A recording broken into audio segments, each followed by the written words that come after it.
So பொங்கலுக்கு ஊருக்கு வந்தாச்சு. பொங்கலுக்கு முன்னாடி நாள் நைட்டு வந்து அத்தை கோலம் போட்டுடலான்னு கோலம் போட்டுட்ருக்காங்க. நான் அப்படியே அவங்களுக்கு கலர் பண்ண ஹெல்ப் பண்ணிகிட்ருக்கேன். ஸோ சின்ன வயசுலலாம் ஏதாவது விசேஷம்னா அம்மா வீட்டில் கோலம் போடுவாங்க. நான் தங்கச்சியெல்லாம் கலர் பண்ணுறதுக்கு ஹெல்ப் பண்ணுவோம். அப்போ ஏரியாவில் எல்லார் வீட்லேயும் நைட்டு தான் கோலம் போட்டுட்ருப்பாங்க. ஸோ ஏரியாவில் எல்லாருமே பேசிட்டு கோலம் போட்டு கலர் பண்ணுற அந்த வைப்பே நல்லாயிருக்கும். ஸோ இப்போ வந்து அந்த மாதிரி நைட்டு ஃபெஸ்டிவலுக்காக கோலம் போடுறது எனக்கு அந்த பழைய மெமரிஸை ஞாபகப்படுத்துகிற மாதிரி இருக்குது.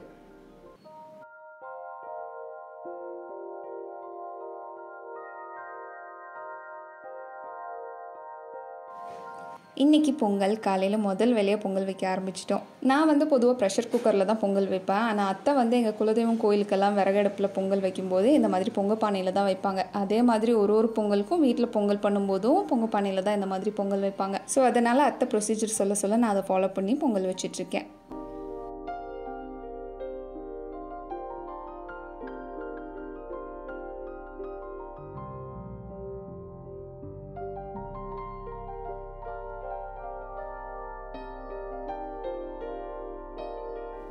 ஸோ நாங்கள் பொதுவாக வாசலில் பொங்கல் வைக்க மாட்டோம், கிச்சனில் தான் பொங்கல் வைப்போம்.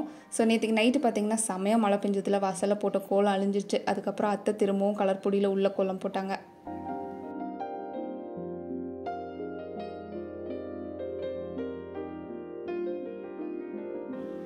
பொங்கல் ரெடியானதுக்கப்புறம் சாமி கும்பிட்றதுக்கு சாமிக்கு பூவெல்லாம் வச்சு ரெடி பண்ணிவிட்டு துளசி மடத்துக்கு இப்போ கோலம் வந்து அரிசி மாவில் போட்டுட்ருக்கேன். அரிசி மாவுங்கிறதுனால நான் எதிர்பார்த்த அளவுக்கு கோலம் கிளியராக வரல.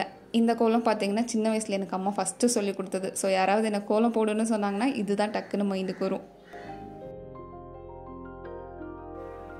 ஸோ பொங்கல் ரெடி ஆகிடுச்சு. அதை வந்து அவர் சாமிக்கு படைச்சிட்ருக்காரு. அந்த கேப்பில் நான் போய் டக்குன்னு ரெடியாக போயிட்டேன். அத்தை மாமா ஆச்சியும் வந்துட்டாங்க சாமி கும்பிட்றதுக்கு. ஸோ எல்லோரும் சேர்ந்து சாமி கும்பிட ஆரம்பிச்சிட்டோம்.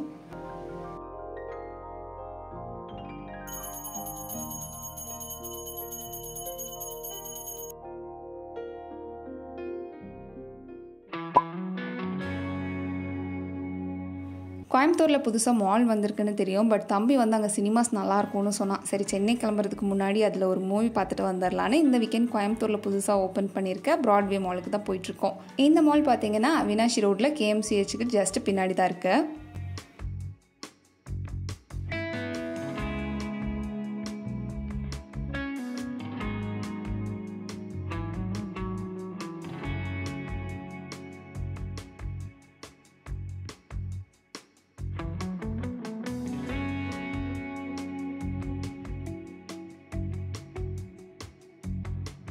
ஸோ இங்கே பார்க்கிங்க்கு பார்த்தீங்கன்னா 50 ருபீஸ் சார்ஜ் பண்ணுறாங்க. அது உள்ளே போகும்போது தான் பே பண்ணணும். ஃபாஸ்டேக் இருந்தால் அதிலே டிடெக்ட் பண்ணிடுவாங்க. ஸோ இங்கே தெரிகிற போர்ட் பார்த்துக்கோங்க.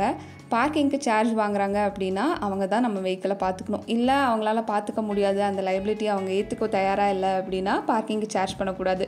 இவங்க என்னடானா காசும் வாங்கிட்டு இந்த மாதிரி போர்டும் வச்சுருக்காங்க. ஸோ இந்த மாதிரியெல்லாம் அவர் பார்த்தாரு அப்படின்னா கொஞ்சம் டென்ஷன் ஆகிடுவார். ஸோ நாங்கள் ஆல்ரெடி மூவி டிக்கெட் புக் பண்ணிட்டு தான் வந்தோம். கொஞ்சம் ஏர்லியராக வந்ததுக்கு ரீசன் பார்த்தீங்கன்னா சரி மால் புதுசாக திறந்துருக்காங்கல்ல, புது கடைலாம் இருக்கும், இதெல்லாம் சுற்றி பார்த்துட்டு அப்புறமா மூவிக்கு போகலான்னு நினச்சோம்.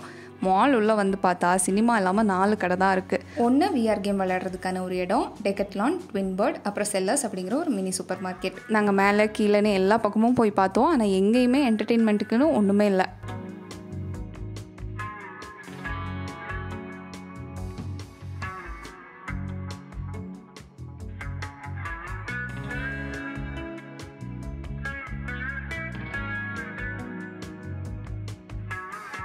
ஸோ இந்த மாலில் எனக்குன்னு பிடிச்சதுன்னு பார்த்தீங்கன்னா அந்த செல்லர்ஸுங்கிற சூப்பர் மார்க்கெட் தான். இது உள்ளே பார்த்தீங்கன்னா க்யூட்டான ஐட்டம்ஸ் எல்லாம் நிறைய வச்சுருந்தாங்க. அதுலேயும் பேக்ஸ் கலெக்ஷன்ஸ் வந்து இவங்ககிட்ட சூப்பராக இருந்துச்சு. டியூரபிலிட்டி எப்படி இருக்கும்னு தெரியல, காஸ்ட் வந்து ரீசனபிளாக தான் இருந்துச்சு.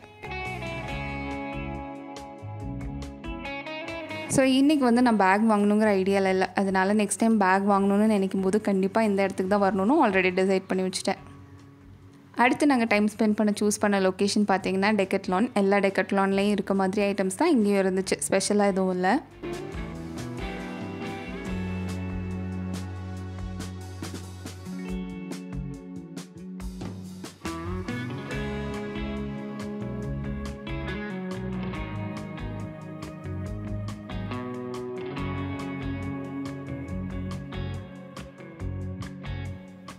ஸோ நெக்ஸ்ட்டு பார்த்திங்கன்னா சாப்பிட்றதுக்கு ஏதாவது கடை இருக்கான்னு பார்த்தோம். பட் இங்கே வந்து ஃபுட் கோர்ட்டில் கூட 2 கடை தான் ஓப்பனில் இருந்துச்சு. ஒன்று வந்து ஐஸ்கிரீம் பார்லர், இன்னொன்று வேஃபிள் ஷாப். ஸோ நாங்கள் இங்கே ஸ்லர்ப் மைஸ்டருங்கிற ஷாப்பில் triple chocolate double waffle, blueberry cream cheese waffle, blue island மொஜிட்டோவும் ஆர்டர் பண்ணியிருந்தோம்.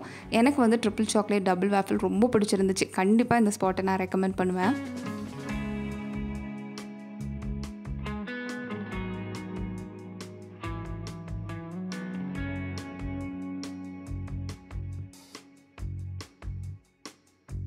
சரி, மூவிக்கு டைம் ஆகிடுச்சுன்னு இப்போ நாங்கள் மூவி பார்க்க போகிறோம். இன்றைக்கி நாங்கள் என்ன மூவிக்கு டிக்கெட் புக் பண்ணியிருக்கோன்னு பார்த்தீங்கன்னா முஃபாசா லயன் கிங்கோட 3D மூவி தான்.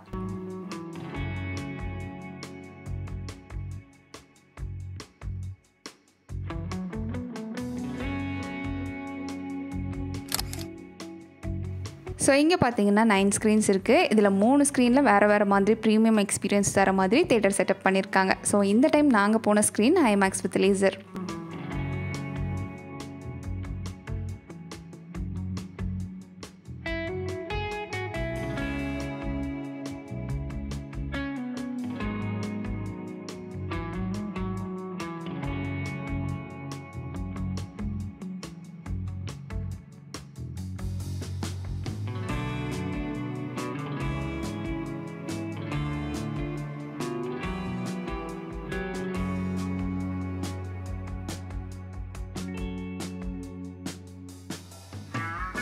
ஸோ இந்த ஸ்க்ரீனில் பார்த்தீங்கன்னா ஃப்ரண்ட் ரோவில் மட்டும் லான்ச் சீட்டிங் இருக்கும். ஸோ நாங்கள் போன அன்றைக்கி க்ரௌடே இல்லை. 2 hours எங்களுக்கே இந்த ஸ்க்ரீன் சொந்தங்கிற மாதிரி இருந்துச்சு.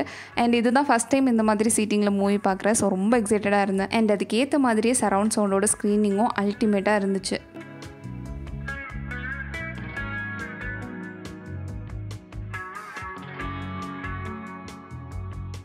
பொதுவாக நம்ம தேட்டருக்கு போயிருக்கும்போது ஏதாவது வாங்கணுன்னா பெரிய லைன் நிற்கும். அதனாலே எதுவும் வாங்கணும்னு தோணாது. பட் நாங்கள் போன அன்றைக்கி பார்த்திங்கன்னா க்ரௌடே இல்லாததுனால எங்களால் பொறுமையாக பார்த்து பிடிச்சதை வாங்க முடிஞ்சிச்சு. ஸோ யூஸ்வலாக வாங்குகிற பாப்கார்ன் வாங்காமல் சிக்கன் பிட்ஸாவும் சிக்கன் ரேப்பும் ஆர்டர் பண்ணியிருந்தோம். ப்ரைஸ் வந்து ரீசனபிளாக தான் இருந்துச்சு.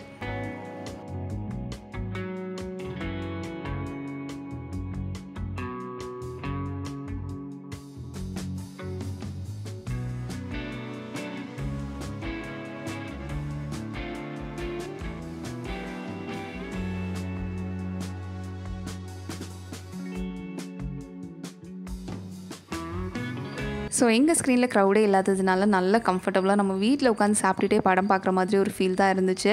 கண்டிப்பாக தேட்டர் ஃபுல்லாக இருந்தால் அது வேறு மாதிரி எக்ஸ்பீரியன்ஸாக இருந்திருக்கும். பட் க்ரௌட் இல்லைங்கிறதுனால எங்களுக்கு இது வந்து வேறு லெவல் எக்ஸ்பீரியன்ஸாக இருந்துச்சு. அண்ட் கண்டிப்பாக இதை சொல்லியே ஆகணும், உங்களோட சிக்கன் பீட்சாவும் சிக்கன் ராப்பும் பார்த்தீங்கன்னா டேஸ்ட் அல்டிமேட்டாக இருந்துச்சு.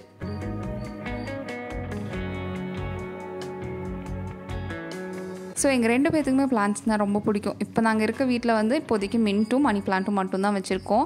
அங்கே கொஞ்சம் பூச்செடியும் வைக்கலாம் அப்படின்னு பிளான் பண்ணியிருக்கோம். இந்த நர்சரியில் பார்த்திங்கன்னா கலெக்ஷன்ஸும் பொதுவாக நிறைய வச்சுருப்பாங்க. அதனால தான் இங்கே வந்திருக்கோம்.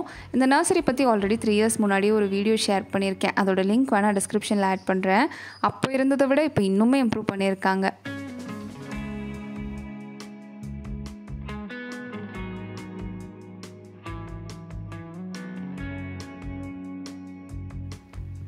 ஸோ நாங்கள் இங்கே வந்தது பார்த்திங்கன்னா ரெட் கலர் பட்டன் ரோஸ் தேடி தான். 3 to 4 years பேக் வேலண்டைன்ஸ் டேக்காக அவர் வந்து எனக்கு ஒரு ரெட் கலர் பட்டன் ரோஸ் வாங்கி கொடுத்தாரு. அது ரொம்ப அழகாக கொத்தாக பூத்துட்டு இருந்துச்சு. அது எனக்கு ரொம்ப பிடிக்கும். அப்புறம் நாங்கள் ஃபஸ்ட் டைம் சென்னை ஷிஃப்ட் ஆகும்போது அதை வந்து ஊர்லேயே விட்டுட்டு வந்துட்டோம். ஸோ அது வாடிடுச்சு. ஸோ அதே மாதிரி ரோஸ் தான் இன்றைக்கும் வேணும்னு எக்ஸ்பெக்ட் பண்ணேன். பட் இன்றைக்கி வந்து அந்த மாதிரி கலெக்ஷன்ஸ் இல்லை. ஸோ நர்சரி ஃபுல்லாக வேறு ஏதாவது இன்ட்ரெஸ்டிங்கான செடி இருக்கான்னு எக்ஸ்ப்ளோர் பண்ணோம்.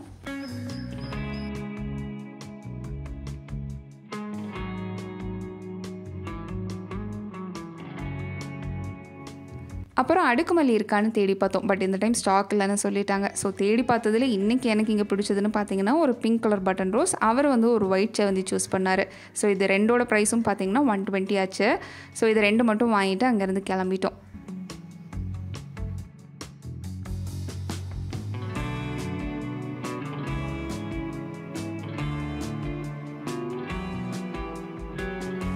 அப்புறம் எங்கள் 2 பேர்த்து வீட்டை சுற்றியுமே நிறைய பிளான்ஸ் வச்சுருக்காங்க. அங்கேருந்து எங்களுக்கு வேணுங்கிற கொஞ்சம் செடி எடுத்து வச்சுக்கிட்டோம்.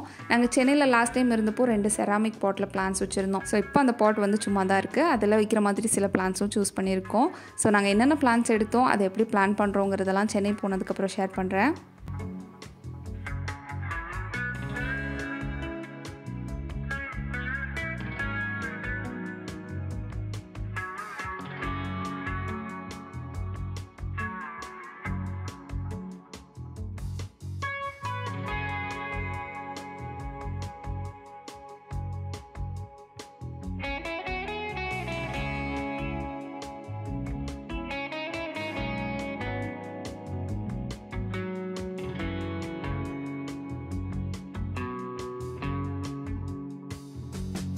ஸோ காலையில் வந்து ஏர்லியராக கிளம்பிடலான்னு பிளான் பண்ணியிருக்கோம். ஸோ பேக் பண்ண ஐட்டம்ஸ் எல்லாம் நைட்டே காரில் லோட் பண்ணிட்டோம்.